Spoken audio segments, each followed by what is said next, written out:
Азыркы учурда COVID-19 илдетине каршы вакцина жоктугуна байланыштуу өзүбүздүн иммунитетибизге көбүрөөк көңүл буруу керек болуп атат. Ал эми ошо иммунитетти көтөрүүдө кайсы жолдору көбүрөөк натыйжа берет?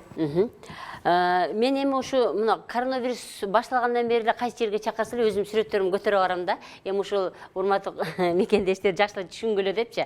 Мен ушуну көтөрүп баргандан кийин баары түшүнүп атпайбы? Кокуй бул кызыл кан тамыр, көк кан тамырдан башка 5 тамырда барып турбайбы деп эми билгендер болуп атпайбы? Муну биздин жөнөкөй жарандар эмес, муну биздин врачтардын 90% билбейт болчу.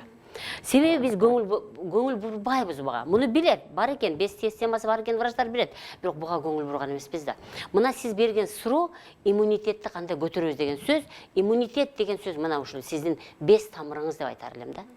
Сиздин ушул 5 тамырыңыз таза болсо, сиздин ушул 5 тамырыңыз ичинде керексиз нерсе жок болсо, керексиз нерсе аз болсо, жана сиздин 5 тамырыңыз жакшы айланса, демек сиз күчтүү адамсыз. Сиз ден соолугу чың адамсыз. Мына ушул 5 тамырды биз дайыма таза кармашыбыз керек. Мен айтып келем да дайымча, биз жей беребиз. Мына биз жейбиз, тамак жейбиз, суу ичебиз, дем алабыз. Биз ошо терилер дем алат. Ошол нерсенин баары менен кошо бизге 5 майда жандык кирип бизге жашаганга аракет кылат да. Мына ушул 5 майда жандыкка биз аларга чөйрө түзбөшүбүз керек да. Биз аларга чөйрө түзүп койдукпу, демек алар бизде жашап алат. А чөйрөнү түзбөш үчүн, демек биз кан тамырыбызды, без тамырларыбызды, жеген тамактарды, дем алган абаны, ичкен сууну таза, бизге ыңгайлуу, бизге пайда бере турган нерселерди алышыбыз керек да. Баягы тамашалап дайым айтып калам да, баягы кыргызда мындай макал бар да, жакшы тамак алгыча жаман курсак жарылсын депчи. Жок, бул эми туура эмес да. Сиз тамак экен деп эле баарын жей бергениңиз менен ошол сиңбей калган тамак. Сиз тазаланбаган сууну ичсеңиз ал, аба таза эмес болсо, ошолордун баарынан бизге кошо кирген керексиз нерсе болобу, сиңбей калган тамак болобу, ошол вирустан чыккан токсиндер болобу, ошонун баары мына ушул 5 тамырга чогулат дагы. 5 тамыр бизде утилизация, канализациянын ролун аткарат. Демек, мунун ичи толуп калса, кантип биз анда канализация жүрбөй калды деген сөз. Демек, биздин клеткалар дагы керексиз нерсе сыртка чыкпай калды. Мына ушундан адам ооруй баштайт. Мына ушундан анын иммунитети түшө баштайт. Башына кайталаганда эле иммунитети көтөрүү, ушу башына кайталап кеткен нерсе. Ошол эле суу, ошол эле тамак, ошол эле көнүгүү, ошол эле чөптөр, жана ошол эле жогоруда айтып кеткен бардык ыкмалардын баары мына ушул 5 системасынын жакшы иштешине, 5 системасынын жакшы айлануусуна алып келет дагы, биз ден соолугубуз чың болот. Сиз айтып атпайсызбы, туура тамактануу керек депчи, ошону кандай диеталарды сунуштап кетет элеңиз орунун алдын алуу үчүн? Ооба, тамак туура, албетте тамакты сөзсүз түрдө жөндөш керек. Бул деген нерсе биз профилактика катары жана ооруп калганда дагы ротациондук диета дегенди колдонушубуз керек да. Ротационный диета деген сөз бир мезгилде бир нерсе деген сөз. Демек, сиз бир мезгилде бир эле нерсе жешиңиз керек. А биз деген кыргыздар эмнеге көнүп алганбыз? Биз первый, второй, третий деп биринчи тамак, экинчи тамак жок. Бул деген ал сиңеби? Вопрос ошодо туруп атпайбы? Ал сиңбей калгандан кийин ал кайерге отурукташып калат? Ал именно 5 тамырларга отурукташып калат. Сиз биринчи, экинчи тамакты жей бериңиз, бирок ал каяка отурукташып атат? Ал буга отурукташып атат. А бул эмнеге алып келип атат? Мунун толуп калуусу иммунитеттин төмөндөгүнө алып келип атат, оорунун пайда болушуна алып келип атат.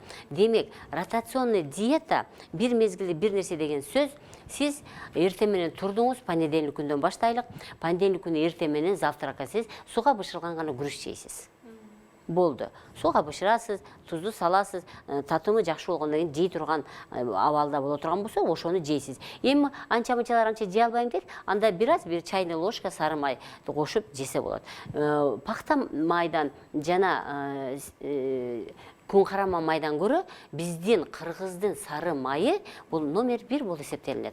Адамга сиңимдүүлүгү, адамга жагымдуулугу бул сары май болот. Ошон үчүн сиз ошол күрүчкө сары майды аралаштырып жесеңиз болот. Экинчи күнү завтракта сиз гречка жейсиз. Үчүнчү күнү сиз пшено жейсиз. А төртүнчү күнү кааласаңыз перловка жеңиз, кааласаңыз ашкабак жеңиз. Демек, биз 4 күндө 4 түрдүү нерсе жешибиз керек. Сиз понедельник күрүч жедиңизби? Болду, вторник күрүч жегениңиз ал сиңбейт. Биз ушундай болуп жаралганбыз. Себеби деген биздин ашказандын клеткалары, мына ашказандын клеткалары 4 күндө бир жаңыланып турат. Сиз понедельник күнү күрүч жедиңиз. Мунун клеткалары ферментти чыгарып берди. Сокту чыгарып берди деп коеюн, силерге түшүнүктүү болуш үчүн. Ошо сокту чыгарып берди, ошо клетка уже өлүп калат. Анын ордуна жаңы клетка 5-чи күнү пайда болот.